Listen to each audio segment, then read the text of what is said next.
Hey, friend, welcome back to the Healthy Life Approach podcast. I'm Kristen Beasley, and today we're closing out our ADHD series with one last important chapter, myth versus fact. And before we jump in, I just want to pause and say this. This series has hit a nerve in the best way. That's powerful, and it also tells us something uncomfortable. This conversation has been missing for a long time. So let's finish strong. I want to walk you through 5 myths about ADHD and menopause that quietly keep women stuck blaming themselves, stuck waiting it out, stuck thinking they are the problem. We're going to clear those myths out and replace them with something useful, the truth. Myth number 1, ADHD is a childhood disorder. You can't have it as an adult. Well, here's the fact, and it's a little nuanced. ADHD is a neurodevelopmental condition. It starts in childhood. So, no, your brain doesn't suddenly catch ADHD at 47. But what absolutely happens constantly is that women go undiagnosed until midlife. Why? Because for a long time, the picture of ADHD was built around little boys who couldn't sit still. Meanwhile, many girls had a quieter version, distracted, overwhelmed, daydreamy, forgetful, emotionally overloaded, not disruptive enough to get flagged, and many of those girls became women who learned to compensate like champions. They worked harder, they overprepared, they took on too much and powered through on adrenaline and determination. And it looked like it was working until perimenopause showed up, because hormonal shifts can squeeze the brain's available bandwidth. And coping systems that used to hold everything together start breaking down. And that's when ADHD becomes visible, not because it's new, but because it's finally no longer hidden. It's not late onset, it's late recognition. Those are two totally different stories. Myth number 2, if you did well in school, you don't have ADHD. This one keeps so many women from even considering the possibility because we've been taught that ADHD equals failing classes or never finishing homework. But the reality is, academic success often is exactly why many women get missed. Plenty of women with ADHD were great students, not because it was easy, because it wasn't. They just did the behind the scenes work nobody saw, staying up late to rewrite notes, overstudying because they didn't trust their memory, waiting until the pressure was so intense that they could finally focus, leaning on raw intelligence to outrun disorganization. So if you were the kid who was so smart that would lose everything, or the student who could write something brilliant but couldn't keep track of what day it was due, or the one who thrived if you loved the class and crashed if you didn't, that pattern matters. Your GPA does not cancel out your experience. Myth number 3, it's just menopause brain fog. It will pass. This myth can sound comforting at first, like, okay, it's just temporary. I just have to write it out. But it does two kinds of harm. First, it minimizes what you're dealing with. When you're forgetting words mid-sentence, missing appointments, rereading the same email 5 times, and feeling like your brain won't start, being told, oh, that's normal, can make you feel invisible. Second, it can delay real evaluation and real treatment. Yes, some cognitive changes during the menopausal transition can stabilize, but not all of them.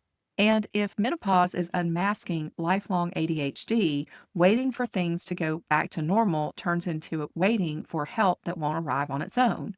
Brain fog deserves curiosity, not dismissal. If it's hormonal, there are strategies. If it's ADHD, there are strategies. If it's both, there are strategies. But just wait it out is not a plan. Myth number 4, ADHD medication is basically speed. It's unsafe and you shouldn't need it. Let's talk about this because the stigma here is brutal and it keeps women suffering in silence. Stimulant medications used for ADHD are often misunderstood. In a brain with ADHD, these medications support the signals that help the prefrontal cortex do its job. Things like focus, planning, and follow through. They are not about getting someone high or artificially wired. For many people, it's the opposite. It can feel like the noise turns down and the day becomes manageable. Now, medication isn't the only option, and it's not the right choice for everyone, but it is legitimate, evidence-based treatment that has helped many people function and feel like themselves again. And this part matters. Choosing medication is a medical decision between you and your provider based on your situation and your health. It is not a character flaw. It is not a moral failure. It is health care. Myth number 5, if you just tried harder, you could focus. You don't need a diagnosis, you need discipline.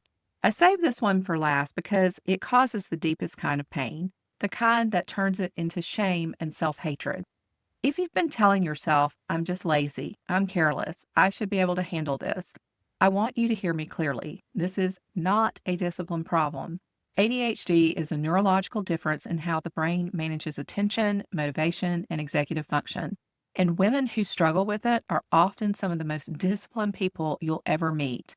The irony is that many have been disciplining themselves to exhaustion for decades, overcompensating, overworking, overthinking, always wondering why everything felt harder for them than it did for everyone else. If that's you, I need you to know this. You have been working harder than anyone realizes. You don't deserve shame, you deserve support. So here's the key takeaway as we close this series. Every single myth we just talked about has the same impact. It keeps you from getting help. It keeps you stuck managing alone, second guessing yourself, waiting for some magical moment when it gets easier. Whether you're dealing with ADHD, hormones, or a mix of both, your path forward starts with dropping myths and getting the truth. You are not broken, you are under supported, and that can change. Friend, that's a wrap on our ADHD series, and I truly believe this may be some of the most important work we've done here. If this series shifted how you understand yourself, I'm grateful you are here for it. And if you're ready to take action, you've got the tools now, the biology, the right questions to ask, language you can use with a provider, and these myths you can finally stop carrying. Here's what I'm asking. Share the series, not just this episode. Send the whole thing to someone who needs it. The friend who keeps saying she can't keep up anymore. The coworker who's quietly drowning. The woman in your circle who joked about losing her mind and then got really quiet. This is the kind of conversation that reaches people right on time. If you're new here, start from the beginning. It all connects. Thank you for being here. Take care of that beautiful brain of yours. Disclaimer, I am a health coach, not a licensed medical professional. This podcast is for education and informational purposes and is not medical advice, diagnosis, or treatment. Please talk with your physician or a qualified healthcare provider about your personal situation. Always vet health information carefully, especially when considering new treatments, and consult professionals to make safe, informed choices. This podcast and show notes may include affiliate links. If you purchase through those links, I may earn a commission at no extra cost to you, which helps to support the show. As an Amazon associate, I earn from qualifying purchases.